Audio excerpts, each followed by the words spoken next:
Hello friends. आज हम SSC के combined graduate level tier 1 2022 exam जो कि 2 तारीख को हुआ था, उसके फर्स्ट शिफ्ट के आज इंग्लिश के सेट को सॉल्व करेंगे। इससे पहले मैंने 1/12/2022 के चारों ही शिफ्ट के इंग्लिश और रीजनिंग के वीडियोस बना दिए हैं। आपको उन सारे वीडियोस के लिंक इस वीडियो के डिस्क्रिप्शन में मिल जाएंगे। साथ ही साथ मैंने 2 तारीख के ही रीजनिंग के भी वीडियो बना दिए हैं, आपको उसका लिंक भी डिस्क्रिप्शन में मिल जाएगा। आज हम इस वीडियो में इंग्लिश के 25 क्वेश्चन के साथ डील करेंगे। तो चलिए इंग्लिश के पहले प्रश्न के साथ शुरू करते हैं। तो इंग्लिश का सेक्शन यहाँ से शुरू हो रहा है। पहला प्रश्न देखते हैं। Select the option that can be used as a one word substitute for given groups of words. मतलब ये कह रहा है कि ये जो वन वर्ड सब्स्टिट्यूशन बताना है इसका plant of a particular region, मतलब किसी पर्टिकुलर जगह पे जो पेड़ पौधे होते हैं उसे हम क्या कहते हैं, तो उसे हम कहते हैं फ्लोरा। इसी तरह किसी पर्टिकुलर जगह के जानवरों के लिए क्या कहा जाता है, मतलब जो उस ही जगह पे पाए जाते हों, उसके लिए हम शब्द यूज करते हैं फोना। फ्लोरा और फोना आपने साइंस में पढ़ा भी होगा। ऑप्शन नंबर फर्स्ट हमारा करेक्ट आंसर है। क्वेश्चन नंबर सेकंड देखिए। Select the most appropriate option to constitute the underline segment in the given sentence. मतलब अंडरलाइन को सही करना है। Abu said that he saw the picture. He saw को हम और बेहतर तरीके से क्या कह सकते हैं, he had seen the picture, क्योंकि ये जो सेंटेंस है ये पास्ट परफेक्ट टेंस बता रहा है और वो आप इसके थ्रू ही अचीव कर पाएंगे। Option number fourth. Question number third. Incorrectly spelt word पूछ रहा है। तो देखेंगे आप, अगर ये वर्ड स्लेज, इसको हम स्पेलिंग ऐसे लिखते हैं SLEDGE। Sledge vehicle without wheels होता है। पुराने टाइम में जो व्हीकल्स होते थे, मतलब जिन्हें खींचा जाता था या उठा के ले जाया जाता था, उसे हम स्लेज कह सकते हैं। इसी तरह जो सावरी या सावरी जो इस वर्ड है उसका मतलब होता है सोर इन टेस्ट, या आप हिंदी में कह सकते हैं नमकीन। और टेम्पर मतलब, जैसे आपने बॉल टेम्परिंग के बारे में सुना होगा, means to change its from its original form. उसको मेडल कर देना या उसको टिंकर कर देना, मतलब ओरिजिनल फॉर्म में कुछ चेंजेस ले आना। सिनोनिम्स इसके हो जाएंगे मेडल और टिंकर। बॉल टेम्परिंग का नाम आपने सुना होगा। क्रिकेट मैचेस में जो बॉल होती है उसके साथ थोड़ी बहुत छेड़छाड़ कर देते हैं, उसे उसकी ओरिजिनल शेप से थोड़ा बहुत बदल देते हैं, जिससे कि फिर उन्हें अनयूजुअल एडवांटेज मिलता है। ऑप्शन नंबर सेकंड हमारा इसका करेक्ट आंसर था। क्वेश्चन नंबर फोर्थ कह रहा है select the appropriate adverb of the underline word in the sentence. मतलब इस वर्ड का करेक्ट एडवर्ब बताना है।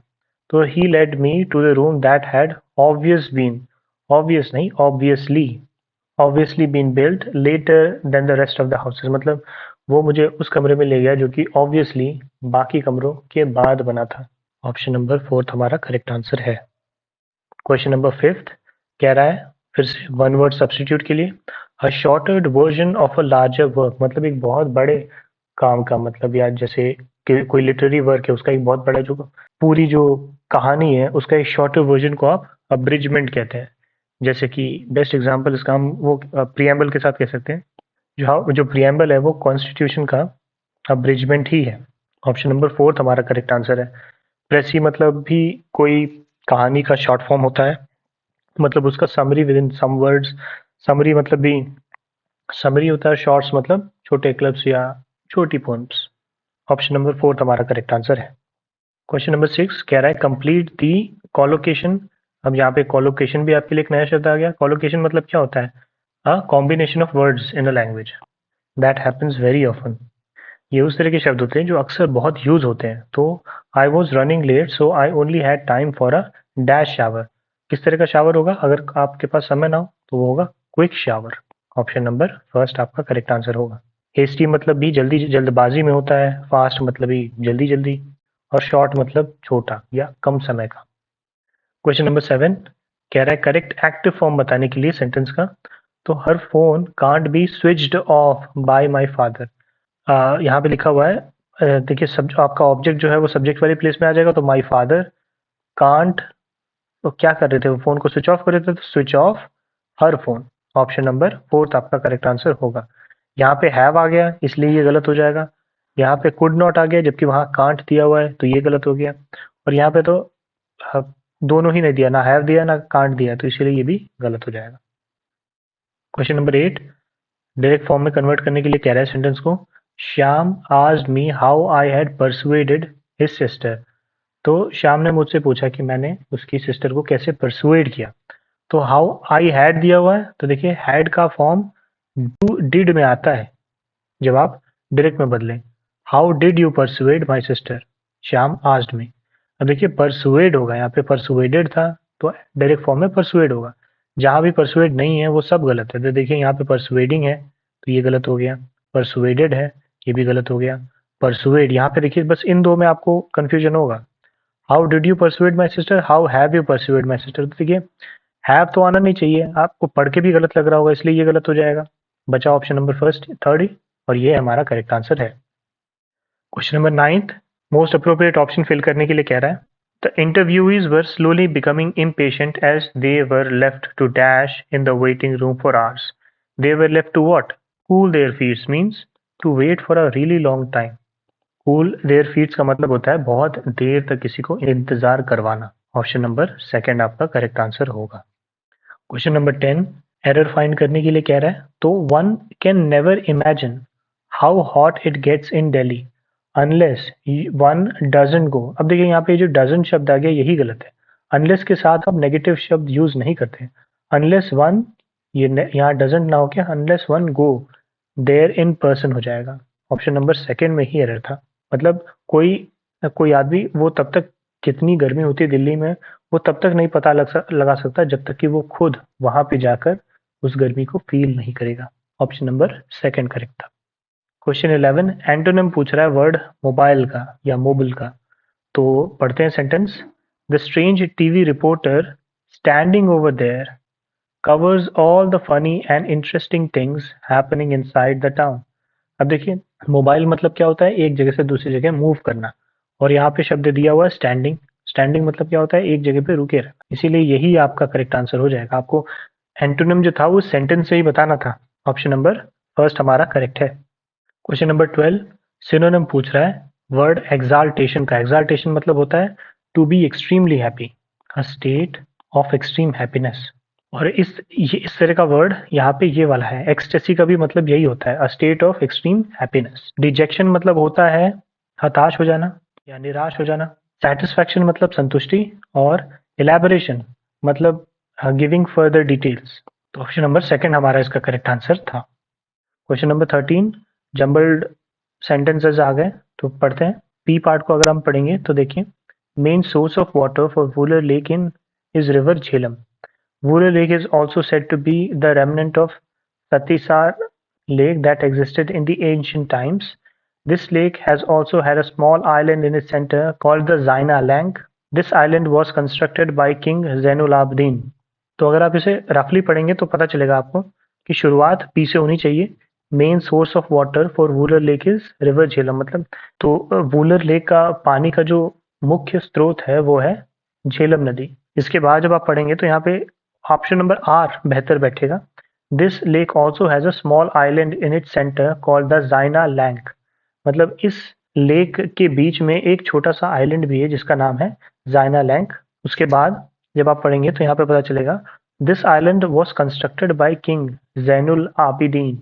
मतलब एक राजा थे जैनुल आबिदीन नाम के, उन्होंने इस लेक को कंस्ट्रक्ट किया था। और उसके बाद question number last Q part पे है। Buller Lake is also said to be a remnant of Satisar Lake that existed in ancient times. Buller Lake को हम remnant मतलब पुराने किसी चीज का भाग बचा हुआ, मतलब एक बड़ी लेक हुआ करती होती होगी सतीसार लेक, उसी का पार्ट कहते हैं। तो ऑप्शन नंबर फोर्थ सबसे अप्रोप्रिएट बैठेगा। क्वेश्चन नंबर 14, एंटोनिम पूछ रहा है शब्द ऑपोज का।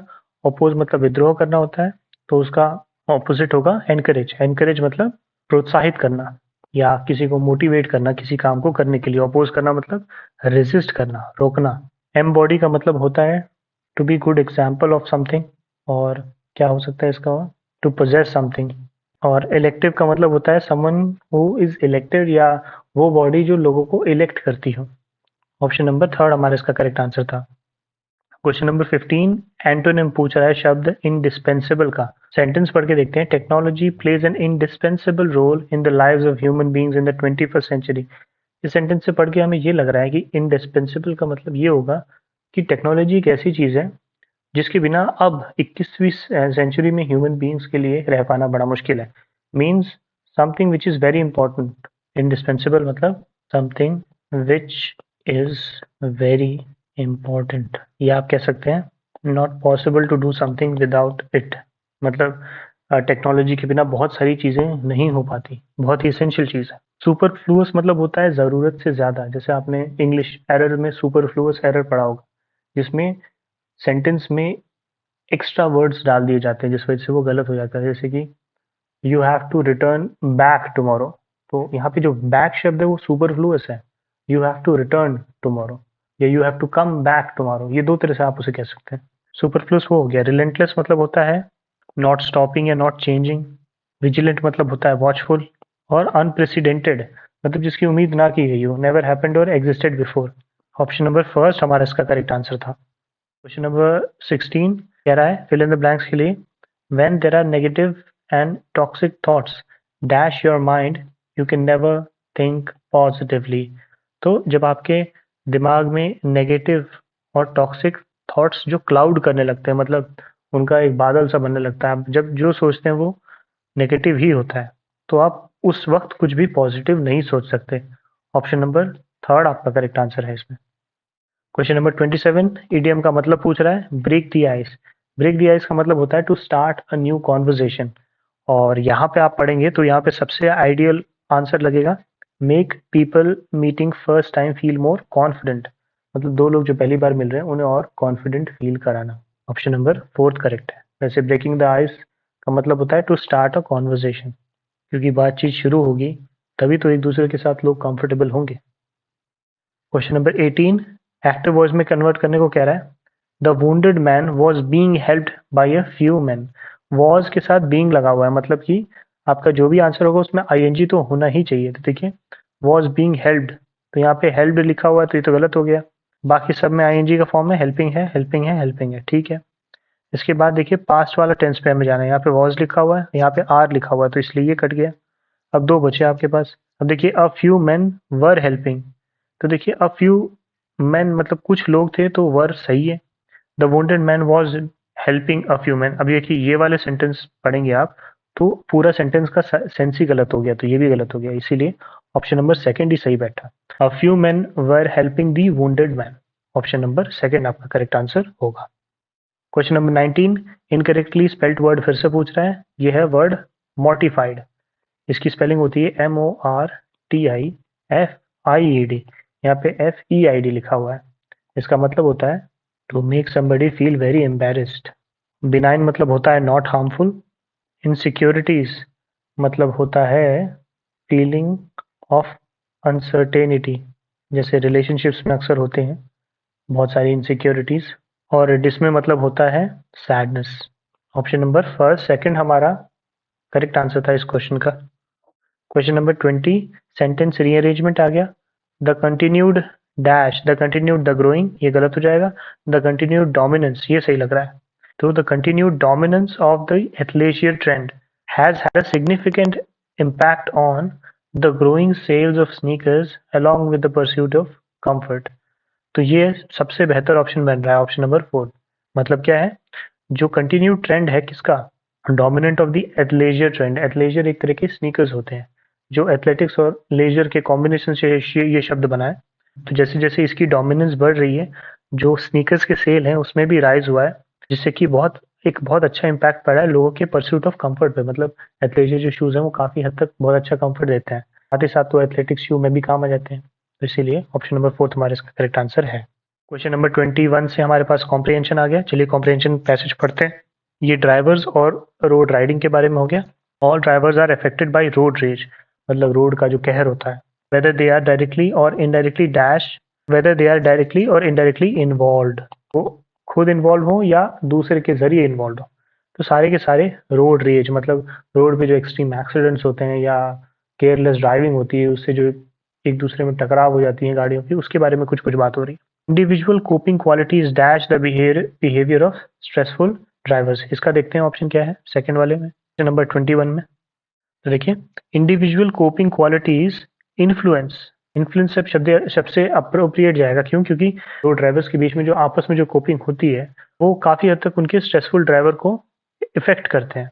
Instead of being enraged over circumstances beyond their control, drivers dash learn to be patient.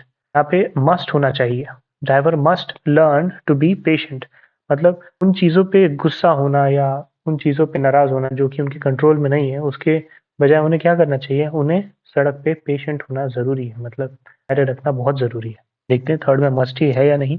तो देख सकते हैं थर्ड ऑप्शन में मस्ट ही दिया हुआ है, मतलब कि ड्राइवर्स को उन सर्कमस्टेंसेस पे ध्यान नहीं देना चाहिए जो उनके कंट्रोल में नहीं है, जबकि उन्हें ध्यान किस चीज़ पे देना चाहिए कि सड़क पे वो पेशेंट रहे। क्वेश्चन नंबर 24 कह रहा है, on the road we must be dash to control our own emotion, we must be able, सड़क पे हमें इतना काबिल होना चाहिए कि हम अपने इमोशंस पे कंट्रोल रख सकें। Option number third. और आज की वीडियो का लास्ट प्रश्न है, road raged drivers are also more likely to dash more traffic offences, मतलब रोड पे जिन जो ड्राइवर ने रेज फेस किया है, जो रेज दिखाते हैं, गुस्सा दिखाते हैं या अपना स्ट्रेस निकालते हैं, वो ज़्यादातर इनकर करते हैं बहुत सारे ट्रैफिक ऑफेंसेस को। इनकर माने टू सफ़र अनप्लीजेंट रिजल्ट, भी ट्रैफिक ऑफेंसेस होते हैं उन्हें वो सारी चीज़ें झेलनी पड़ती हैं। ऑप्शन नंबर थर्ड हमारा करेक्ट आंसर था। और इसके साथ 2 तारीख के पहले शिफ्ट के इंग्लिश और रीजनिंग दोनों ही वीडियोस बन गए। आपको उन दोनों वीडियोस अलॉन्ग विद 1 तारीख के पहले, दूसरे, तीसरे और चौथे चारों शिफ्ट के इंग्लिश और रीजनिंग के वीडियोस मिल जाएंगे। आप डिस्क्रिप्शन बॉक्स चेक कर सकते हैं। वीडियो पसंद आया तो आप इसे लाइक कर सकते हैं। आपके किसी फ्रेंड के लिए वीडियो हेल्पफुल है या वो एसएससी की तैयारी कर रहा है तो उसके साथ आप इसे शेयर कर सकते हैं। और इस तरह के कंटेंट के साथ बने रहने के लिए हमारे चैनल को सब्सक्राइब कर सकते हैं। वीडियो के साथ अंत तक बने रहने के लिए बहुत बहुत धन्यवाद।